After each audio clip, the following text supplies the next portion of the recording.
নমস্কার বন্ধুরা। তো আজকে আমি আপনাদের সাথে কোনো ব্লগ ভিডিও শেয়ার করব না, এটা হলো একটি রান্নার ভিডিও। তো কিভাবে বিষ-কচু দিয়ে ইলিশের ঝোল করা হয় সেটাই আমি আপনাদের সাথে আজকে শেয়ার করব এই ভিডিওতে। তো প্রথমেই বিষ-কচুগুলিকে এভাবে কেটে টুকরো টুকরো করে ভালোভাবে ধুয়ে তার খোসাগুলো ছাড়িয়ে নিতে হবে। তো বন্ধুরা, বিষ-কচুগুলি আপনারা কাটার সময় অবশ্যই হাতে গ্লাভস ইউজ করবেন। আমরা এখানে পলিথিন ইউজ করছি, কারণ বিষ-কচু যদি বডির কোনো পার্টে লাগে তো খুবই চুলকায় বন্ধুরা, হাত খুবই চুলকাবে তার জন্য। তো বন্ধুরা, এবার আমি আপনাদেরকে দেখিয়ে দিচ্ছি এই রান্নাটা করতে আপনার কি কি মশলা লাগবে। তো এখানে রয়েছে শুকনো লঙ্কা বাটা, তারপর হলুদ গুঁড়ো, তারপর আদা বাটা, তারপর জিরে গুঁড়ো, তারপর রয়েছে ধনে গুঁড়ো, তারপর রয়েছে এদিকে রসুন বাটা, তারপর এদিকে রয়েছে কাঁচা লঙ্কা বাটা। ঠিক আছে, তো এখানে আপনার লাগবে সম্বাসের সময়। এখানে রয়েছে তেজপাতা, তারপর শুকনো মরিচ, তারপর রয়েছে একটু লবণ যেটা অবশ্যই ইউজ হবে, তারপর পেঁয়াজ। তো বন্ধুরা, আরেকটা কথা, আমরা কিন্তু কচুর পরিমাণটা একটু বেশি নিয়েছি, তার জন্য আমরা মশলার পরিমাণটা একটু বেশি করে নিয়েছি, কারণ কচুর পরিমাণ অনুযায়ী মশলা দিতে হবে। তো আপনারা যদি কচুর পরিমাণটা অল্প নেন তাহলে মশলাটাও অল্প করেই নেবেন। তারপরে আমরা এখানে ইলিশ মাছগুলিকে ধুয়ে রেডি করে নিয়ে এসেছি। তো বন্ধুরা, এবার কচুগুলিকে এভাবে টুকরো টুকরো করে কেটে নিতে হবে, যাতে ভালোভাবে এগুলি মিক্সার গ্রাইন্ডারের মধ্যে গ্রাইন্ড হয়ে যায়। তো বন্ধুরা, আপনারা একটা কথা একদমই লক্ষ্য রাখবেন, মিক্সার গ্রাইন্ডারে যাতে কচুগুলি ভালোভাবে একদম ফ্রেশ হয়ে যায়, না হলে কিন্তু খাবারের সময় গলায় ধরবে। তো আপনারা দেখতে পাচ্ছেন আমরা একদম ফ্রেশ করে নিয়েছি, না হলে টুকরো টুকরো থাকলে টুকরো টুকরোগুলি কামড় পড়লে একদম চুলকানো শুরু হয়ে যাবে। তো বন্ধুরা, এবার আমরা কচুগুলিকে রান্না বসিয়ে দিয়েছি। তো প্রথমে এখানে একটু হালকা তেল দিয়ে তারপর কচুগুলি দেওয়া হয়েছে, কারণ আমরা বড় একটা পাত্রে বসিয়েছি, কারণ অনেকখানি কচু, তো তার জন্য কচুগুলি যখন সিদ্ধ হবে তারপর ফুটে ফুটে ওপরে পড়ে তার জন্য। তো তারপর বন্ধুরা, কচুগুলি যখন একটু হালকা সেদ্ধ হয়ে আসবে তারপর এখানে সব মশলাগুলি দিয়ে দেবে। তারপর প্রথমে দেওয়া হয়েছে শুকনো মরিচ বাটাটা, তারপর কাঁচা মরিচ বাটাটা দেওয়া হয়েছে, তারপর হলুদ গুঁড়ো, তারপর দেওয়া হয়েছে আদা বাটা, তারপর এখানে রসুন বাটা, পরিমাণ মতন লবণ, তারপর এগুলি ভালোভাবে মিক্স করে নেওয়া হচ্ছে। তো বন্ধুরা, এই রান্নাটা করছে আমার শাশুড়ি মা, তো ওনার জন্য একটা লাইক অবশ্যই দেবেন, আর আপনারা এই রান্নাটা বাড়িতে অবশ্যই ট্রাই করবেন। তারপর দিয়ে দেওয়া হচ্ছে জিরে গুঁড়ো, তারপরে দিয়ে দেওয়া হচ্ছে এখানে ধনে গুঁড়ো।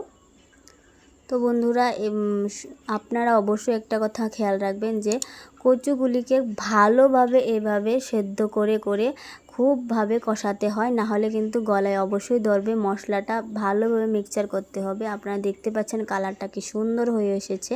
তো ভালোভাবে, আমি বারবার বলছি, না কষালে কিন্তু গলায় ধরবে। তো তারপরে আমরা বড় পাত্র থেকে একটা কড়াইতে নিয়ে এসেছি, কারণ এখানে একটু পরিমাণটা এখন কমেছে, কারণ এগুলি সিদ্ধ হয়েছে। তো ভালোভাবে আমরা কষানোর পরে তো এখানে মাছগুলিও ভাজা হয়ে গেছে। তো তারপরে এখানে কড়াইতে দেওয়া হচ্ছে পরিমাণ মতো সরিষার তেল। তো তারপরে এখানে দেওয়া হচ্ছে সম্বাসের মধ্যে শুকনো মরিচ, তারপরে তেজপাতা,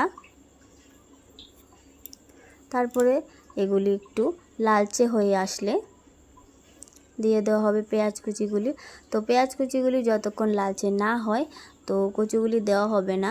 তো বন্ধুরা, আপনারা যদি আমার ভিডিও ভালো লেগে থাকে এখনও পর্যন্ত, প্লিজ আমার চ্যানেলটাকে সাবস্ক্রাইব করবেন আর ভিডিওটাকে লাইক করবেন। আর এই রেসিপিটা আপনারা অবশ্যই বাড়িতে ট্রাই করবেন। এই রেসিপিটা খুবই খেতে সুস্বাদু, আপনারা ট্রাই করবেন আর আমাকে কমেন্ট করে জানাবেন যে কেমন হয়েছে। তো তারপর কচুগুলিকে এখানে দেওয়া হবে। দেখতে পাচ্ছেন আপনারা যে কচুগুলিকে কি ভালোভাবে কষিয়েছেন আমার শাশুড়ি মা। তো যদি ভালোভাবে না কষানো হয় বন্ধুরা, গলায় ধরবে, কিন্তু আমরা যে খেয়েছি একটু গলায় ধরেনি, কারণ উনি খুবই ভালোভাবে এগুলিকে কষিয়ে নিয়েছিলেন। তো যারা যারা ইলিশ মাছ দিয়ে পছন্দ করেন না, তো কচুগুলিকে মাংস দিয়েও রান্না করা যায়। তো এই রেসিপিটা আসবে নেক্সট ভিডিওতে। তো তারপর এখানে পরিমাণ মতো জল দিয়ে দিয়েছে ঝোলের জন্য, কারণ এই রান্নাটার নাম ইলিশ মাছের ঝোল, তার জন্য। তো তো বন্ধুরা, আপনারা আপনাদের বাড়িতে যখন রান্না করবেন কচুর পরিমাণ অনুযায়ী জল দেবেন। তো আমরা একটু বেশি জল দিয়েছি, কারণ আমাদের কচুর পরিমাণটা একটু বেশি। তো এখানে দিয়ে দেওয়া হচ্ছে শুকনো গুঁড়ো মরিচ, কারণ এটা একটু টেস্টও আনবে আর একটু কালারেতেও সাহায্য করবে। তারপর দিয়ে দেওয়া হচ্ছে এক এক করে ইলিশ মাছগুলি। তো বন্ধুরা, যারা ইলিশ মাছ দিয়ে খেতে ভালোবাসেন না তারা মাংস দিয়েও খেতে পারবেন। তো মাংস দিয়ে কচু দিয়ে কীভাবে রান্না হয় আমি নেক্সট ভিডিও আপলোড করব। তো অবশ্যই আপনারা চ্যানেলটাকে একটু সাবস্ক্রাইব করে নেবেন আর একটু ভিডিওটাকে লাইক করে দেবেন, তাহলে আমাদের উৎসাহ আরও বাড়বে। এখানে ইলিশ মাছের যে বাকি তেলটা ছিল সেটাই দেওয়া হচ্ছে। তো আপনারা দেখুন এখন থেকে কালারটা কি সুন্দর এসেছে। তো এখানে 10 থেকে 15 মিনিট জলটা ফুটে গেলে তারপর এটা নামিয়ে নিতে হবে। তো বন্ধুরা, আপনারা দেখতে পাচ্ছেন কালারটা কি সুন্দর হচ্ছে। এটা খেতেও খুব টেস্টি হয়েছিল। তো আপনারা অবশ্যই বাড়িতে রান্না করে খাবেন, তারপর দেখবেন ওটা খুবই টেস্টি খেতে। তো আপনারা দেখতে পাচ্ছেন কি টেস্টি লাগছে দেখতে, খেতেও এমনই টেস্টি ছিল বন্ধুরা। তো আমার ভিডিও ভালো লাগলে অবশ্যই আমার চ্যানেলটাকে সাবস্ক্রাইব করবেন, লাইক করবেন, ভিডিওটাকে শেয়ার করবেন আর কমেন্ট করে অবশ্যই জানাবেন কেমন লাগলো। ধন্যবাদ।